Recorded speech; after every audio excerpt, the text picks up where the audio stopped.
Hello and welcome to the Football Show on the Greater STL Sports Network. Robert Bowlesby here with you. You can tweet me at rbowlesbyjr. You can tweet the network at Greater STL. SN. And just like in college football, you can see it. Now you're starting to see it. There's even some parity in the NFL. I mean, you almost had a couple backup quarterbacks winning this week. Brandon Whedon almost won this week. Luke McCown almost won this week. And you also kind of found out who the better teams are in the NFL. With the Patriots whooping the Jacksonville Jaguars. What the Cardinals did to the 49ers. Going to be a hard week for the Rams.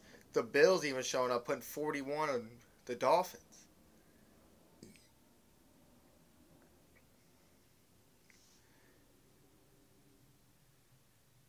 But now there's some different games this week. They're going to kind of put some teams as a point. The funny thing is about this week was because the Eagles won, all of a sudden Sam Bradford had to play good. He had to play good. No, he didn't play good. If he hadn't have Darren Sproles, he doesn't win that game. Just like if you had Ben Roethlisberger this Thursday night, there's no way the Ravens win that game. And you had to put the ball, and why did they put the ball in Michael Vick's hands when you have Le'Veon Bell? And of course they're trying to probably get the ball to a little screen out to Antonio Brown. But what were they thinking? And I'm sorry for my last week thinking somebody that went for Jameis Winston. I don't think that I'm going to go for Jameis any soon. But some games in the spreads this week are crazy. You have seen how far now San Francisco has fallen. It's Green Bay -9 at San Francisco. At San Francisco. And you hopefully that's 2 games that the Rams can win. That could put you more in a playoff hunt. But wow, to see how far they've fallen just on defense alone. Just losing that little bit of guys. I mean, they still have weapons. All they really lost is Michael Crabtree. Houston and Atlanta.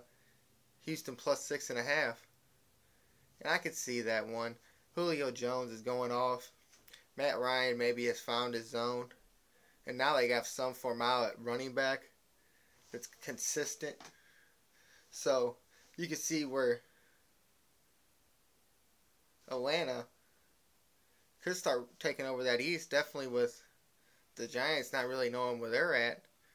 And Tony Romo not playing for the Dallas Cowboys. Carolina -3 at Tampa Bay, as I said. That should be an easy game for Carolina. You just can't trust Jameis Winston at this point in his career, even with some big receivers. And I think I have Mike Evans talked about later on in the show.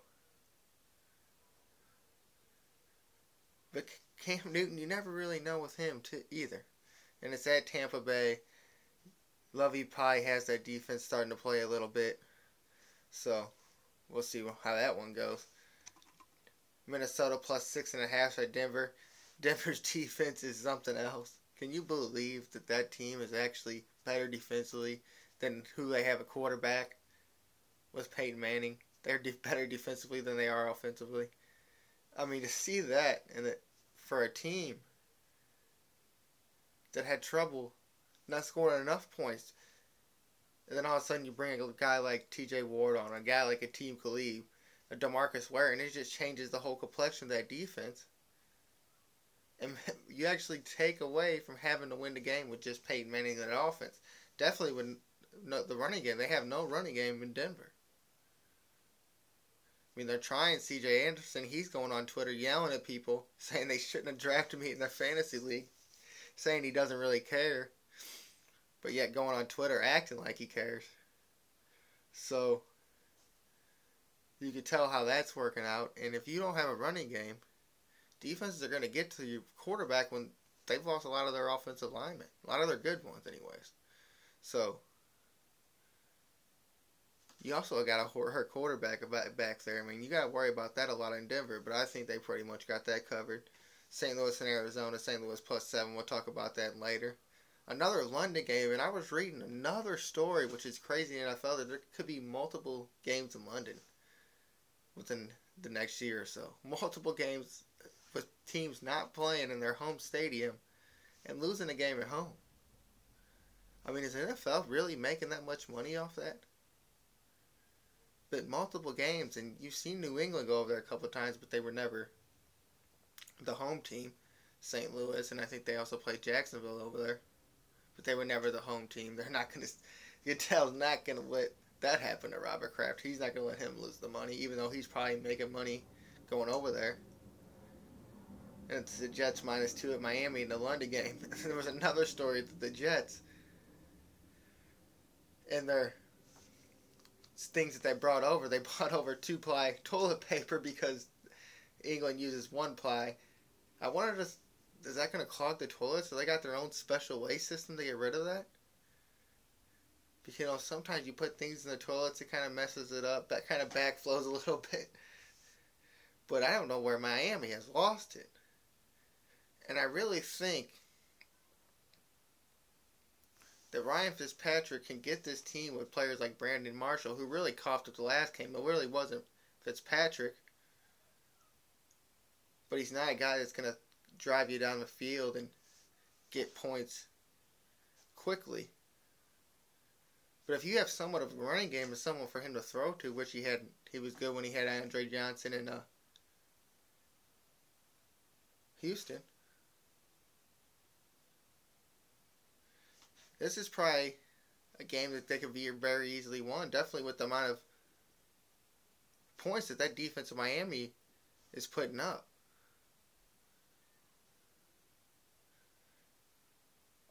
And you're really surprised that their offense hasn't got going with them drafting the right receiver, having LeVar Miller, a running back, who was supposed to be a big fantasy pick and has done nothing.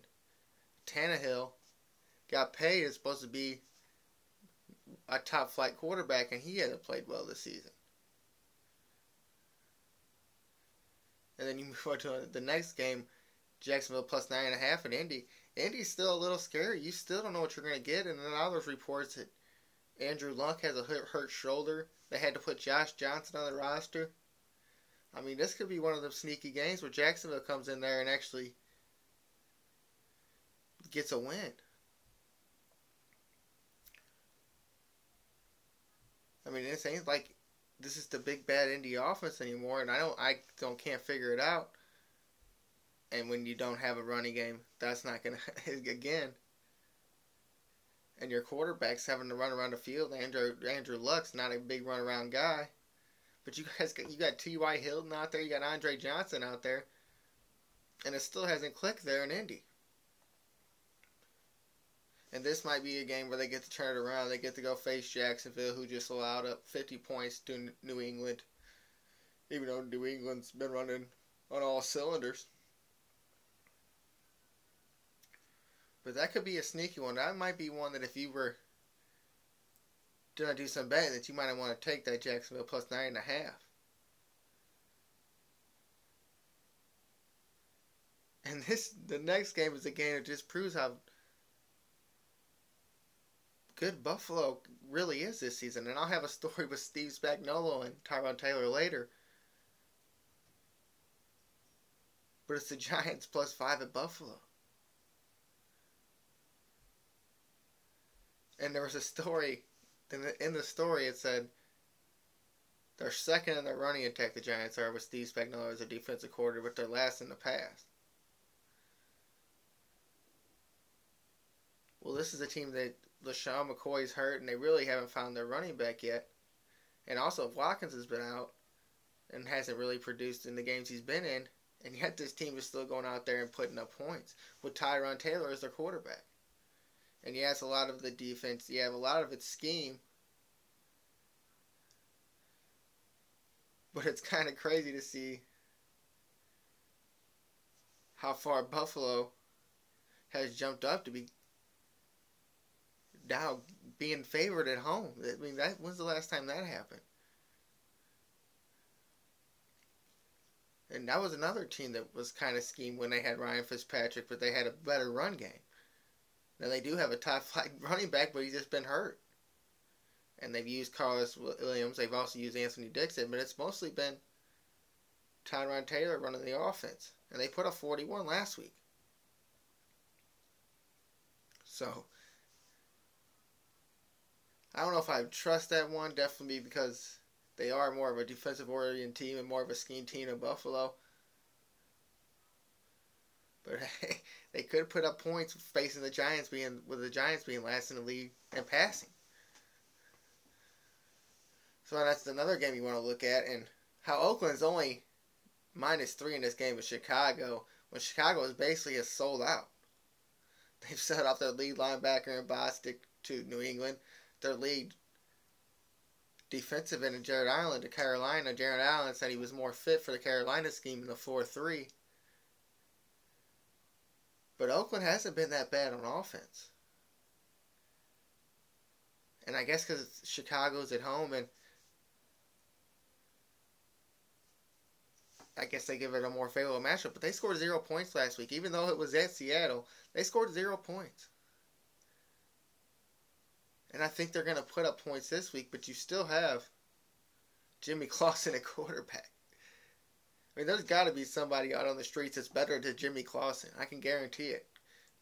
Maybe you go get David Carr off of the SEC network, or whatever network he's on now, or whatever he's doing these days. Maybe he's still back in third string in San Francisco or something. Just have him face his brother for a game. You also got Philly -3 at Washington, and that really should be a pick'em game. There's another pick'em game here, too, at Dallas and New Orleans, and maybe you should have took that game a lot earlier, the Dallas and New Orleans game, because it wasn't even. Just think if Drew Brees comes in, how much that's going to jump, and if you call it in early, I mean, that's almost a really good pick. I mean, that's just smart thinking. And I really didn't think Drew Brees had a chance of playing, but now they're talking about it. So if you took that game early, that was smart betting. And I don't know what they're thinking about in Philly. I guess they're thinking that they can play good against Washington, and they're somehow getting points or giving points. But I just don't really think they're that good unless they have a good special teams game. I mean, I guess that's all you can say is if they go out there and play well in special teams and run the ball, that's their best chance, because Bradford just hasn't been that good this season. And how bad has it probably been for him going from how soft of a media town as St. Louis is to going to San Francisco or to Philadelphia, which how crazy of a town it is with their fans, and probably getting hounded every second of his life. Probably thinking, wow, this is a lot different. They're probably on the radio calling for Mark Sanchez already. Well, maybe not because they got the win. Maybe they think he's God's gift to Philly now, but you never know with the way them fans switch. Remember, I think they were throwing batteries at J.D. Drew one time. So it's crazy to even think about that. They're giving points. The people think that Philadelphia is really that good of a team. I mean, that really should have been a pick'em game to me. You got KC +4 at Cincinnati, and Cincinnati's just been that good. I mean, KC's finally getting some production from wide receivers with Jeremy Maclin. But A.J. Green and Andy Dalton, and without very much of a running game, Jeremy Hill did have a pretty good week last week. But just them and a couple guys, just A.J. Green and some guys you don't know, Tyler Eifert, and this team's just been trucking along. And I really want Kansas City to win. I really do like the Chiefs. But I think that's a win for Cincinnati. You got Cleveland at 7.5 at San Diego, and when do they start calling for Manziel? Why would you take him out of the game when he was the winning-year quarterback? And I know that he had to replace McGowan because of the concussion in the first week and had trouble. But it's not like that he did anything to lose. I mean, I guess Josh McCown didn't either. But is Josh McCown really that much better than Johnny Manziel that you would, after you finally had the chance to put him in and let him start a couple games, that you wouldn't let him go after using the pick you did on him?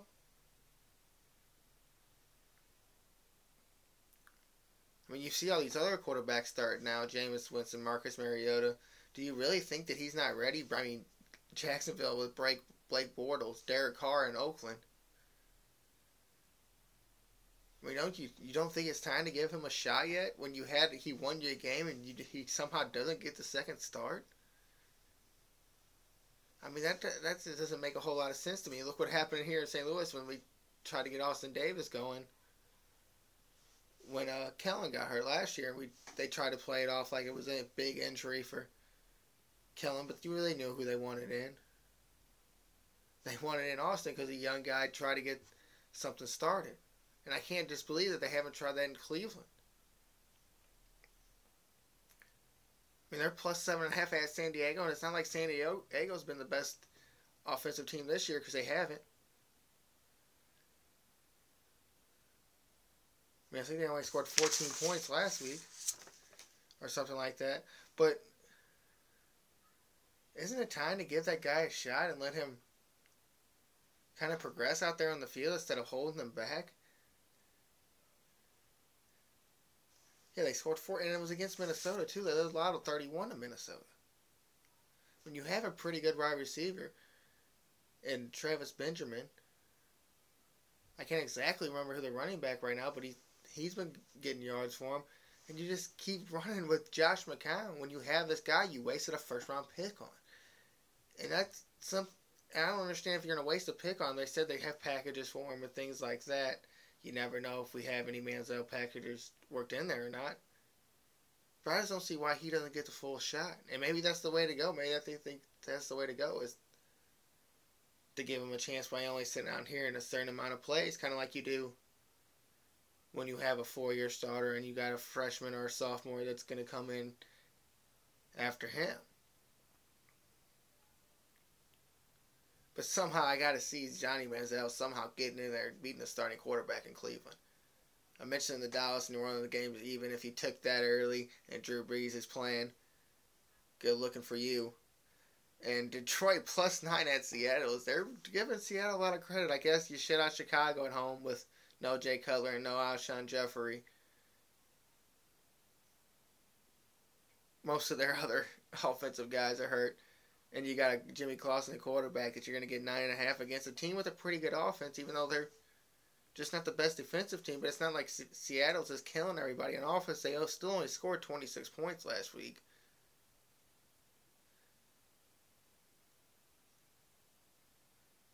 So, I would probably take that if I was going to do a parlay. I'd probably take New Orleans if Blues is playing. But I probably would have had to take that early, because people are going to know now.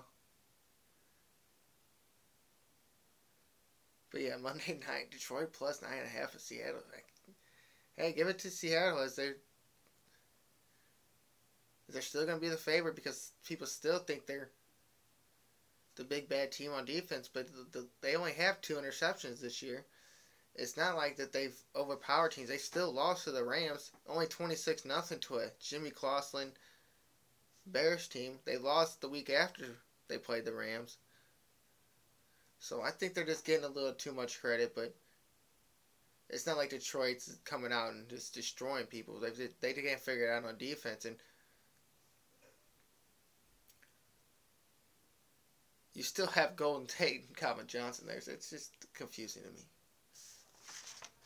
And before I go to break, did you see what happened on the Texas Rangers Twitter today? Is they put someone that was part of their social media brigade put on the Texas Rangers account, Fire Charlie, hashtag Fire Charlie.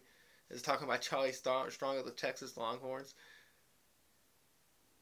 I know you probably meant that on your Twitter account, but couldn't you at least look? There's a little thing right there with a little picture. It's going to tell you what account it's on.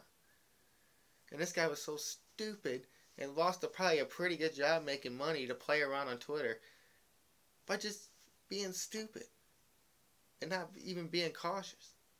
But I mean, it doesn't make any sense that Texas said that he didn't work for the Rangers or something like that, or this entity, and now he's no longer employed in any way that's related to the Texas Rangers. So you lost a cozy-ass job because you're an idiot. All right, we're going to take a break. We're going to talk some Mizzou football, then we'll talk about the Rams and the Arizona Cardinals next on the Sports Blog on the Greater STL Sports Network.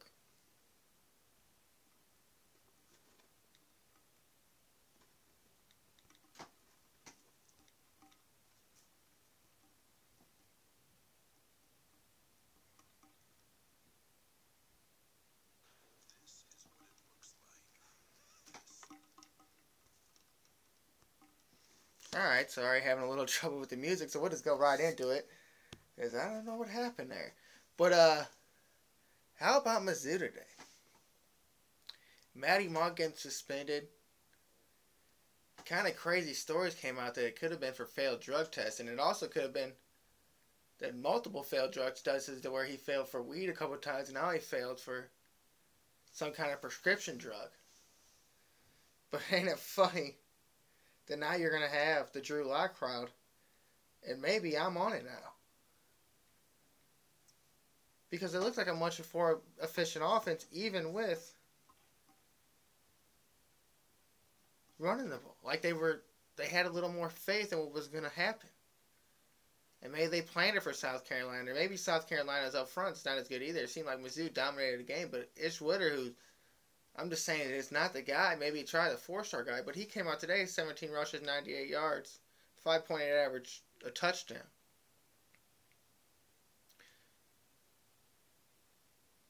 But it just seemed much more efficient. It just seemed like the ball was moving much quicker. I mean, you only scored 24 points. But it wasn't all on the defense today. And they put it on themselves.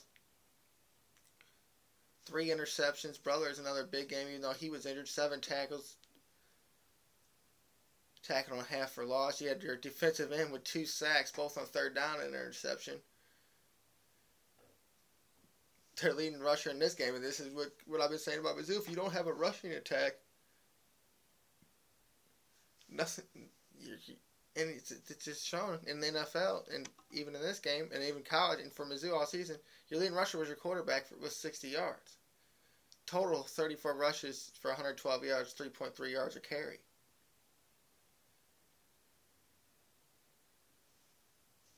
But when you convert on 3rd downs and wear the other team's defense out and take all that time off the clock, it gives your defense time to rush. Drew Lock, 21 of 28, only 136 yards, but had 2 touchdowns. Didn't turn the ball over. You also had Russell Hansborough go out and get 43 yards on 11 carries. The team together, 163 yards of rushing. I mean, and you didn't have big production for wide receivers, but it actually seems like finally the wide receivers were catching the ball. You had Jason Reese, 6 for 47. You had Nate Brown, 6 for 33, 2 touchdowns. So you made the plays when you had to finally. You had the receivers catch the ball, and you had some remnants of a running game. And I guess Russell Hansborough isn't that healthy yet, and that's why Witter's going out there and getting every play. But finally, he put something out there. And when last week it seemed like that your best offensive player was your punter, you can finally say this week that your running game finally took over the game for you. And really took a lot of pressure probably on Drew Lock, which probably led to the no turnovers and the pretty good percentage. But your defenses, again, put you in these positions with the 3 interceptions. You were making the plays. Walter Brady, 2 sacks and 3rd downs, also with one of them interceptions. You didn't let the big play happen. I mean, Farrell Cooper had 9 receptions for 102 yards but didn't have a touchdown. After that, their receivers only had 84 yards on 8 catches.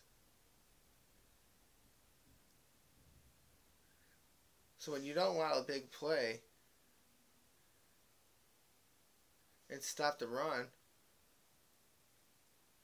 and then you have somewhat remnants of an offense, this Mizzou team could look like.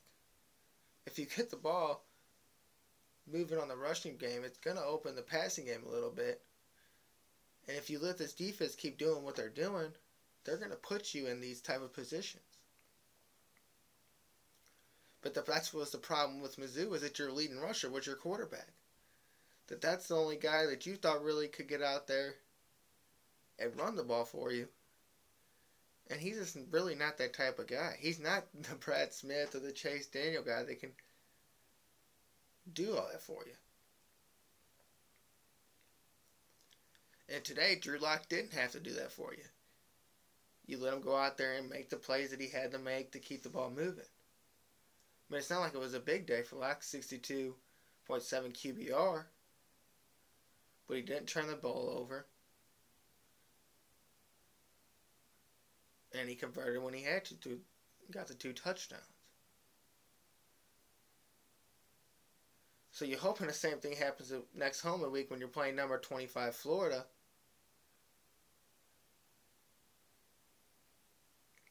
A team that barely beat Kentucky, and even though Kentucky did beat you, maybe if you have this new look of running game finally, that could be a whole different story, because you were just 25 a couple weeks ago, so it's not like 25 is really that big of a deal anymore. So it's not like Florida can go out there and just have this great dominating game against Mizzou if your running game is efficient as it is today. And your quarterback doesn't turn the ball over, because you know what you got on defense. So maybe you should just let the defense roll and maybe keep Drew Lock out there, because he did look a little more comfortable than Matty Marquez looked. But you also got to think that that offensive line was more dominant today than they've been all season. And actually, there wasn't a whole lot of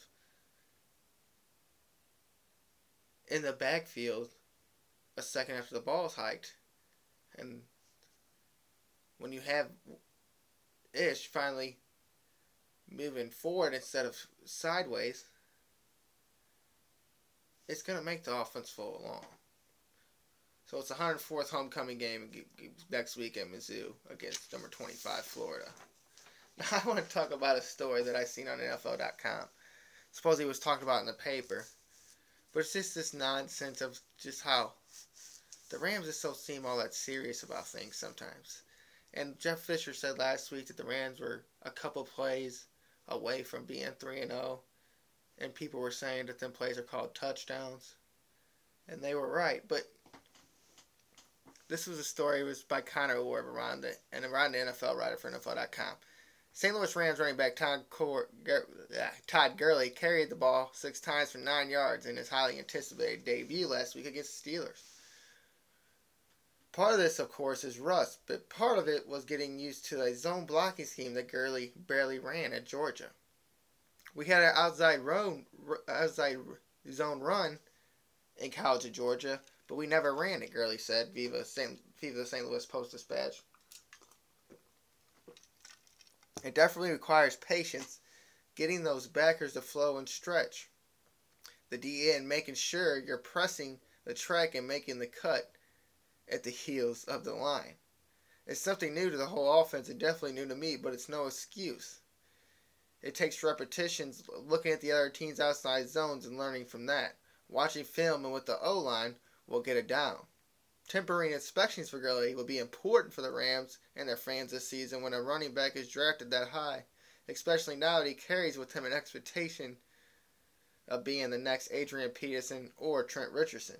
Gurley, though, is his own special blend of power and speed. Of course, you're going to say that.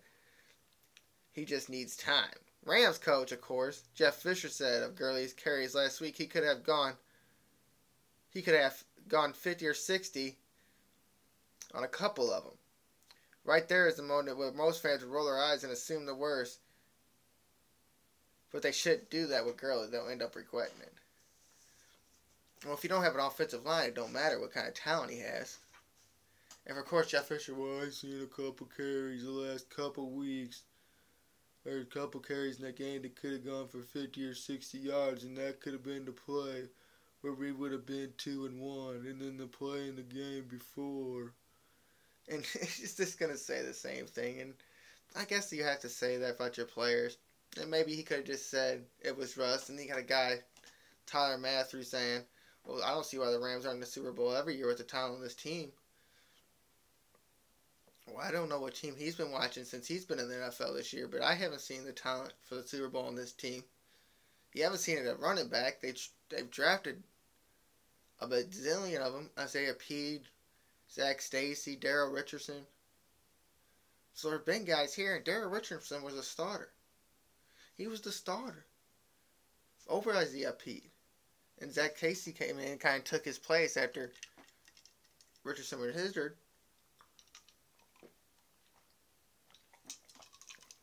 But it's not like Zach Stacy was this big high pick. Now you've drafted Trey Mason, who only had 17 yards last week for 6 carries. And now you've drafted Todd Gurley, 6 carries for 9 yards. So it's just funny that he keeps saying there's this things that doesn't make any sense. Oh, we could have done this better. I mean, finally he said something bad, like, hey, when you're paid to catch the ball, you got to catch the ball. But, of course, 50 or 60 yards on a couple plays that I've seen. And it just doesn't make any sense. Like, at least say something that makes, like, some type of sense. Well, there's some holes that he missed that maybe he could have broke out and maybe had a couple big games. But as you roll into this game in Arizona, and this is the first stat I noticed. And definitely with a team that has trouble stopping the run. 214 rushing yards on the season for the Rams. Chris Johnson, really the backup running back in Arizona, 219 yards in the season, even though he's been the starter because Andre Ellison's been hurt. But he has much more rushing yards than the whole Rams offense. I mean, is that understandable to you? 214 yards in 3 games. And Chris Johnson, in limited time, 219 yards in the season. And the way this offense has been flowing for Arizona, I mean, I don't see how you can stop it. Definitely with the way you play your defense.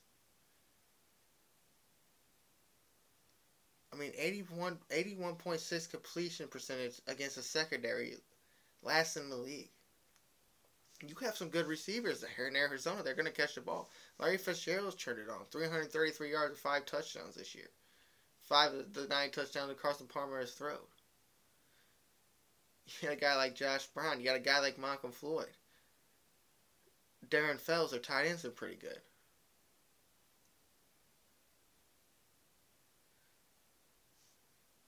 And then they've also with Chris Johnson, Andre Ellison got a running game.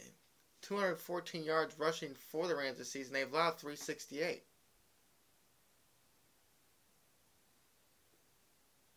And like I said on the sports blog, I want to see when they show all these tackles that all these guys make. I want to show how many tackles they make turning around. That's what I really want to see. I mean, Carson Palmer, 803 yards passing this year. Nick Foles, 644. Your leading receiver, Kenny Britt, 183 yards. Fitzgerald, like I said, 333. Your turnover differential. The Rams actually -1. Of course, Carson Palmer and the Arizona Cardinals -3. Now this is what you're going to hear. Third downs. 10 of 33 for the Rams. They've allowed 22 of 47. 22 of 47. So just less than 50% of third downs. They're only converting 30%. Arizona, this is how you win games. They're 16 of 32. They've allowed 13 of 42 on third downs. Rams time of possession. Not even half the time. 26:09. Arizona 31:04. But they score a lot of points. And they're obviously scoring it fast. So it shows you there. The Rams, yards per game, 274 last. Arizona, 391. They're actually fifth. Ain't that crazy? The Rams, 270 yards on penalties already this season. Arizona only at 112 yards. So it seems what happens when you don't shoot yourself in the foot and you actually convert on third downs. It shows that you can win football games. Something that doesn't happen here in St. Louis. Does it make any sense? No.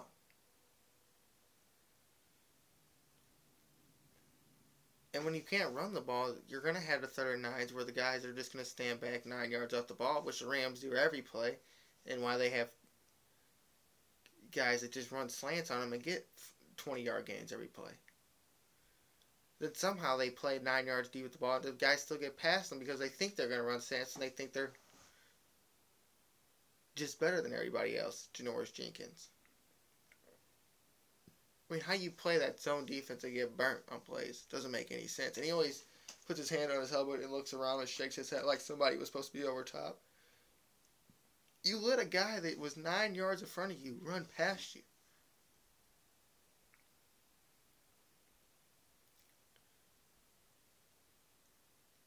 I mean, your best secondary player is really a hybrid linebacker. He's really playing as a third linebacker. All he does, and that's Mark Barron, all he does is come here and blitz and end up injuring Ben Roethlisberger when he fell. But he was getting to the quarterback. That's the only way that Ben Roethlisberger got hurt. I also heard that he was the guy that injured Palmer last year, so that might be in the back of Palmer's mind and the Cardinals' mind, so we'll see what happens there. But when you have guys also that are playmakers, that helps your team. When you only have, your leading receiver has 150 less yards than their top receiver, 1 touchdown to his 5 touchdowns, I mean, that shows you. And Larry Fitzgerald is an older player. Chris Johnson is an older player. You've drafted a lot of these guys, and now they're finally talking about getting Brian Quick in there as they traded Chris Givens to Baltimore. And people are wondering why the Rams would do that when they don't have no offense and he can get down the field. Well, he only had 12 catches in his last 9 games, and I think maybe only won the season, and his probably biggest thing of the season was a 24-yard run he had in the last game. And maybe you'll finally get some kind of playmaker in a player you drafted high in Brian Quick. And maybe that also opens the door up for a little more for Tavon Austin. But you also have to get some of these running backs. And I keep blaming on the offensive line.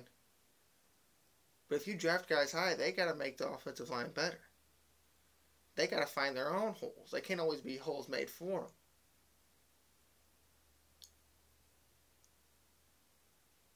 And you also can't be throwing deep to Lance Kendricks every play, or throwing with a safety over top to Lance Kendricks like he's going to go fight for the ball and jump for it.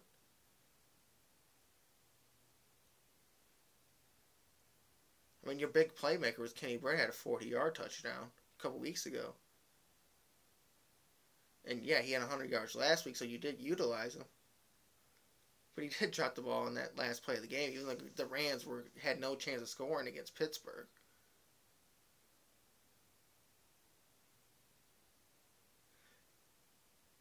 But it's not like the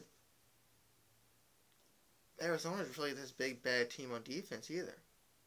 I mean, you do got Patrick Peterson, but who else really after that? A couple guys here that are no names that you don't know, but they do get the job done. And there's supposed to have been a lot of play on the Rams, so you can see if you get something going, maybe with Brian Quick, and maybe move the ball down the field. The Rams have a chance to win this game if they can maybe stop the run and cover Larry Fitzgerald. But that's also saying a lot for the Rams, because they haven't proved it yet this season. The only game they won against was a team that really didn't have any playmakers. Jimmy Graham wasn't really automated to the offense, and you didn't let Marshawn Lynch be the big playmaker of the game, nor did you let Russell Wilson only have 30 rushing yards in that game.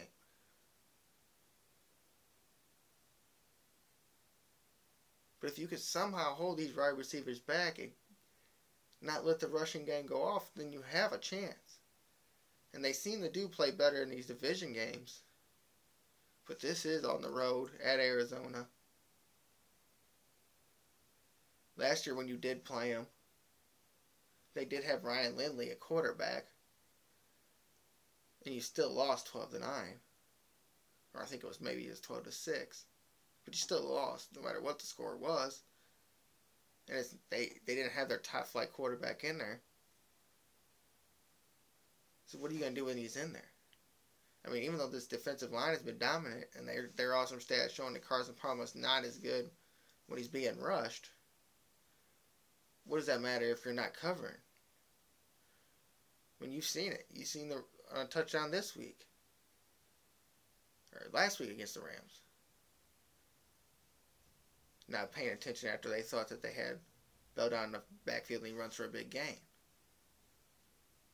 But this is one that you might see him be able to sneak in there, play a team that they know a little bit about, and somehow not shoot themselves in the foot so much where they could get a win. But I kind of see the score. I do see the Rams covering the spread, but I do think it's a 27-21 score. Because I just don't think the Rams have enough on offense. Really, if you get the special teams going, that's really your only chance, and that's what happened in Week 1 with Tavon. If you somehow get some remnants of a running game and hope your special teams goes going, you have a chance. And maybe that's the only way they even get close in this game, to make it 27-21. But I see the Rams losing this game 27-21. Alright, we're going to try again. I'm trying to take a break. We're going to come right back. We're going to talk a little bit about a stadium story that was posted by Jim Thomas in his Post-Dispatch next on the Greater STL, on the Football Show on the Greater STL Sports Network.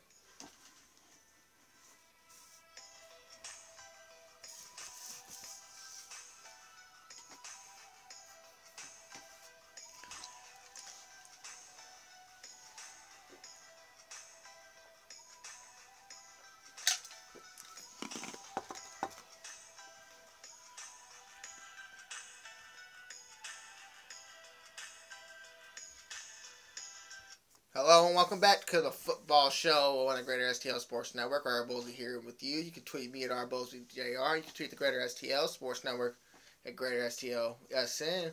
Also look us up on YouTube. As now these videos, also with the audio, are now going up on YouTube.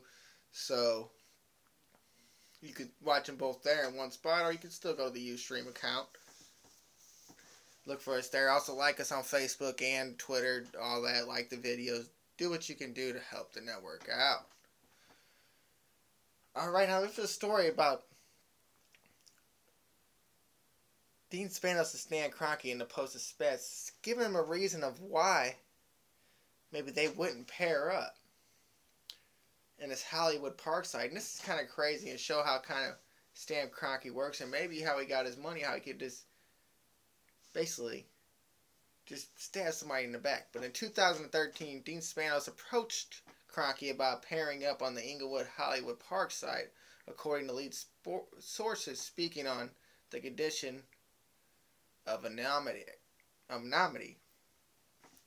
It's the same general area the Oakland Raiders and even the NFL itself had previously considered as a stadium site. Initially, Kroenke was not aware that the 60-acre tract owned by Walmart, which is crazy because his wife is part of the Walmart family. But he was not aware that it was available, according to sources. In any event, Spanos didn't hear back from Kroenke for weeks. Spanos later learned that Kroenke had excluded Spanos and purchased the land himself. And with that in mind, it's difficult to imagine Spanos wishing not to join forces with Kroenke in Inglewood. News of Kroenke's purchase became public on January 31st, 2014. Nearly a year later, on January 4th, 2015, Kroenke announced his plans to build a stadium on the track as part of a joint venture that included an adjoining site owned by Stockbridge Capital Group for a stadium, parking, business, and a residential development.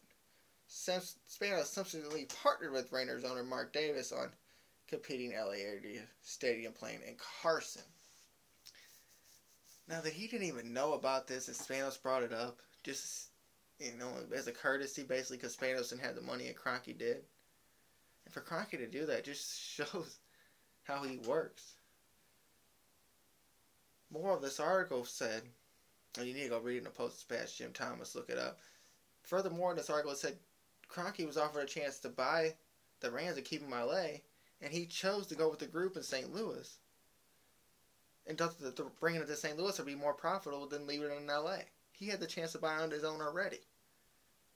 And he decided to bring it to St. Louis, and now he wants to take it back.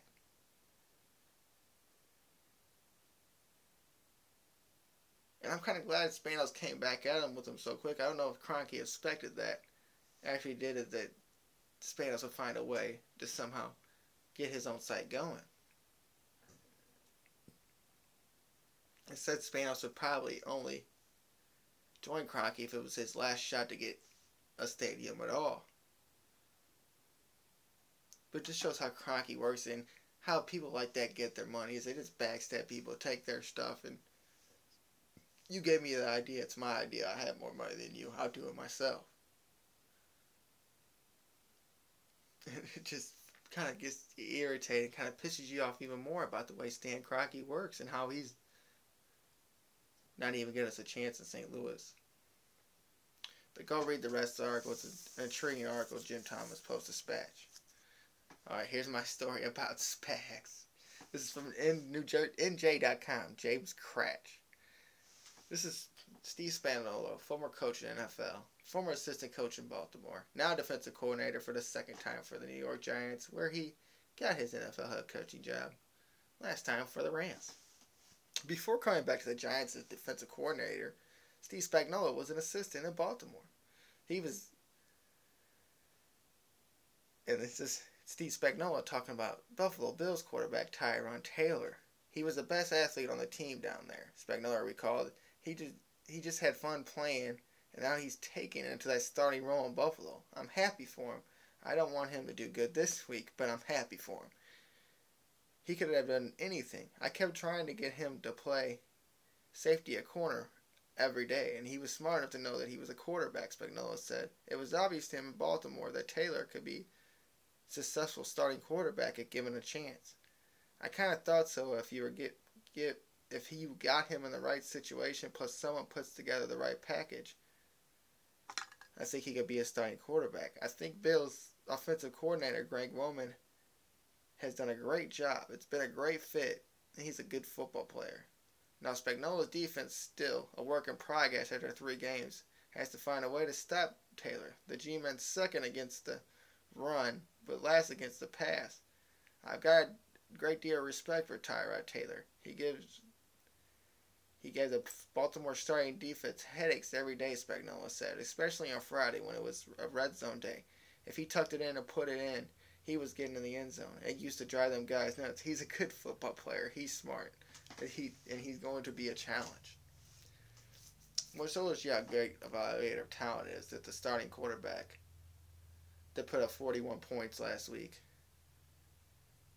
could play safety. I mean, that's Steve Spagnuolo. Did he turn into Mike Martz for a second? Did start every quarterback, a quarterback that could run a little bit, could go out there and he just thought he could play safety or wide receiver? Is that what Spagnuolo really thought? That just shows you his evaluation of talent of maybe why he wasn't the best coach.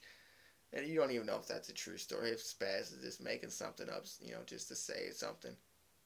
And he is kind of a crazy guy. All the things he did here, all the things he tried to make it like there was no remnants of anything that happened before he got here. And that a guy that saw a quarterback and said, well, you should probably play defense, and now as a starting quarterback in the NFL, it just shows you that maybe his talent evaluation just might be a little bit off. And maybe, he did draft Robert Quinn, but I can't think of who he drafted on offense. I guess he did draft Sam Pratt, maybe, yeah. Well, former Ram Michael Maunui traded from the Patriots to New England for Dikeem Hicks, and Alston Davis, former Rams, signed a 2-year, $4.2 million contract.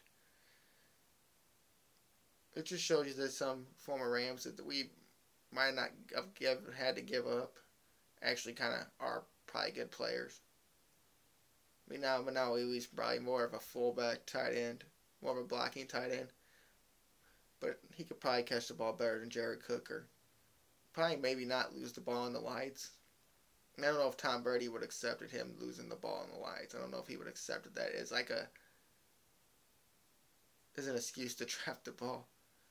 And then, like I said, I've been saying since the beginning of time that Austin Davis had the same exact stance that Nick Foles had last year. And probably should be the backup quarterback on this team.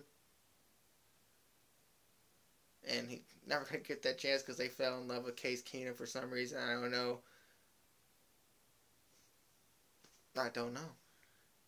Maybe Austin had a little bit of cockiness about him. Maybe he felt that he should be in a better spot on this team, but I just don't think he would because he's been on the free agent market. He's been on the practice squads.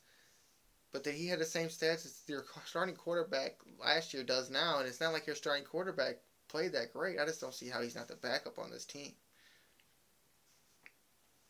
All right, we're in the show with a little fantasy segment and the players that I think you should probably go for this week. And to start it off, I think you should go for Tyrod Taylor because he's going against Spagnuolo, and Spagnuolo thought he should play defense. And I know that's mean to Mr. Spagnuolo, but I think it's true. And I would go with Tyrod Taylor, quarterback of the Buffalo Bills. I'd also go Derek Carr, quarterback of the Oakland Raiders. And he's been playing pretty well, and I don't think that that's really that bad of a choice with the way he's been playing. But I don't know if you can trust him at all times.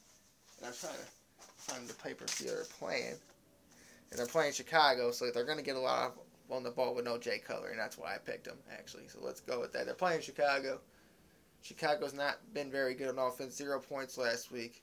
They're going to turn the ball over, and I can see Derek Carr going over and kind of taking over that game with the receivers that he has. Just like Seahawks only scored 26, I can see Derek Carr with Michael Crabtree and Amari Cooper scoring a lot of points. Also, I'm going to go for Sean Payton said they're going to try to get C.J. Spiller in a lot of the lineup. And if Drew Brees is coming back with an injury, you could see him getting a lot of work in the screens and running game. I could see C.J. Spiller of the New Orleans Saints. Also, Melvin Gordon hasn't got going yet, but I'm starting to think that they might start using him as their feature back. Not a very good week for Danny Woodhead last week. And I think you probably start feeding Melvin Gordon the ball a little bit more in San Diego. They're also playing the Cleveland Browns. And like I said about Josh McCown, is he really the guy that's going to go up there and move the ball? So you can maybe see a few turnovers, and I think Melvin Gordon's a good pick for you this week. I also think that T.J. Yeldon's probably going to get the ball a little bit more. In Jacksonville, you still got Julius Thomas hurt. I think they had another wide receiver go down. So I think it might be a breakout week, definitely with injury struggling for T.J. Yeldon of the Jacksonville Jaguars. I would go with Julio Jones in Atlanta just because he's been tearing it up. And I really don't care who they play. They play Houston. But I think you go with Julio Jones. You also go with James Jones with the tight end being out, Corliss, for Green Bay. You're going to see a lot more wide receiver work.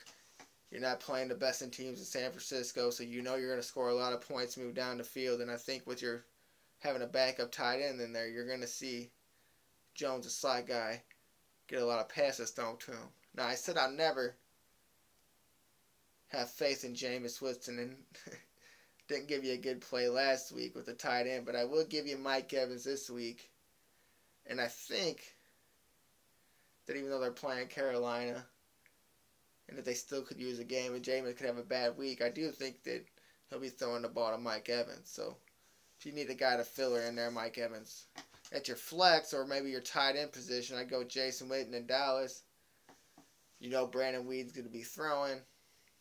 You might also look at a Julius Randle, their running back, because you know they're going to want to run the ball and try to get some kind of movement when your quarterback is Brandon Wheaton.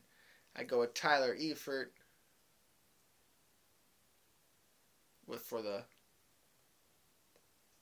Cincinnati Bengals.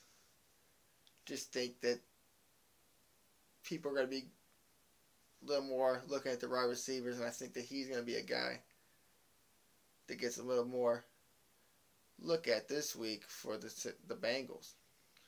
Also, I would take Chris Johnson against the Rams just because, like I said, the Rams allowed 368 rushing yards in 3 games.